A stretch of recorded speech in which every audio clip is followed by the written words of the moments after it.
Asima art রুমে সবাইকে স্বাগত। আজকে চলে এসেছি আগের আঁকা, যেটা আমি পেন্সিল স্কেচ করেছিলাম।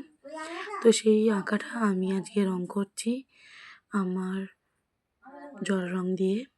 তো দেখো বন্ধুরা কি করে আমি রংটা করছি, আর রংটা করে কি সুন্দর অপূর্ব লাগছে এই সিম্পল ডিজাইনটা। তো প্রথমে আমি ফুলগুলো লাল রং ধারে করে আর মাঝখানে এরকম করে নিয়েছি।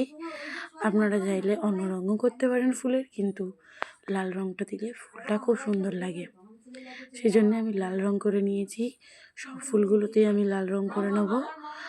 আর তোমরা দেখতে থাকো, আর আঁকাগুলো যখনই করবে একটু আস্তে আস্তে ধীরে সুস্থে করবে, তাহলে খুব সুন্দর আর ফুটে উঠবে। আর জল রং যখনই করবে তখনই জলটা একটু কম দেবে, তাহলে রংটা গাঢ় ও দেখতে সুন্দর লাগবে। আমি জল একটু কম দিই, শুধুমাত্র রংটা একটু গাঢ় থাকে বলে ওটা একটু জল দেবো। তো এটা একটুখানি পাতলা হবে, সেই জন্যে, নাহলে তুড়িটা টানতে অসুবিধা হয়। তো তোমরা বন্ধুরা, ছোট্ট বন্ধুরা, তোমরা জল রং সেরকমই করবে। আর আমি এখানে 00 তুলি নিয়েছি। তো পাপড়িগুলো একটু মোটা মোটা করবো বলে, সেই জন্যে তোমরাও এরকম তুলি নিয়ে ঘরে বসে সুন্দর সুন্দর রং করে খুবই সহজেই এরকম সুন্দর ডিজাইন করে নিতে পারবে। তো যাদের হাত কাঁপে, যারা ভাবে ফুল টুল হবে না, তারা এরকম ফুল করতে পারো। হাত তাকে বেঁকে গেলেও একটা অন্যরকম সুন্দর ফুল হবে। তো আমার এখানে বলতে বলতে ফুলের রঙটা হয়ে গেল।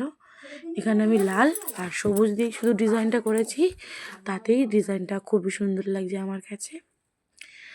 আগে আমি রং করতে পারতাম না, কারণ অনেকক্ষণ পেট চেপে বসলে আমার পেট ব্যথা হবে, সেই জন্যে আমি শুধু পেন্সিল দিয়েই আঁকতাম। তো বন্ধুরা, এখন শরীরটা একটু ভালো আছে, সেই জন্যেই আমি এখন রঙের ভিডিও আনছি। তো তোমরা দেখতে থাকো, আর আমি কী করে রঙটা করছি সেটাও দেখো। আর এই আঁকাটা পেন্সিল দিয়ে যখন এঁকেছি, সেই আঁকাটা যদি দেখতে চাও, আমার চ্যানেলকে সাবস্ক্রাইব করে আর আমার চ্যানেলে গিয়ে দেখে নাও যে আমি এটা কী করে এঁকেছি। তো বন্ধুরা, এখানে বলতে বলতেই আমার রং প্রায় হয়ে এসেছে। লাল রং আর কোথাও করবো না, এইটুকু জায়গায় রং করব। আর এবারে আমি পাতাগুলোতে সবুজ করব। তো আমি এখানে ডিপ সবুজ নিয়েছি।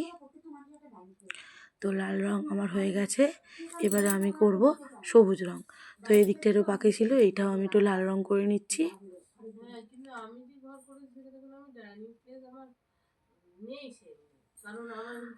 তো এবারে আমি সবুজ রং নিয়েছি, সবুজ রং করে নিচ্ছি।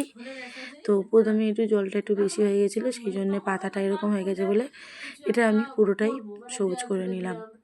তো পরেরগুলো তুলিটা হালকা করে নিয়ে আমি পরেরটা এরকম কাটা কাটা পাতা মতো করে নিচ্ছি, দেখতে সুন্দর লাগছে। আর নিচের দিকে একটা পাতা করেছি, সেটাও আমি সবুজ করে নিলাম। এবার উপরের পাতাগুলো আমি সেরকমভাবেই হালকা হালকা করে পাশেরগুলো বর্ডার দিয়ে ভেতরটা শুধু করে নেব। তো বন্ধুরা, আমার এই আঁকাগুলো ভালো লাগলে আমার সঙ্গে থাকবে। আমি আরও নতুন নতুন আঁকা আপনাদের সামনে নিয়ে আসবো, নতুন ডিজাইন, নতুন নতুন সুন্দর সুন্দর আঁকা। তো আমার এখানে হয়ে গেছে। তো কেমন লাগছে বন্ধুরা, টাটা, পরের ভিডিও দেখা হবে।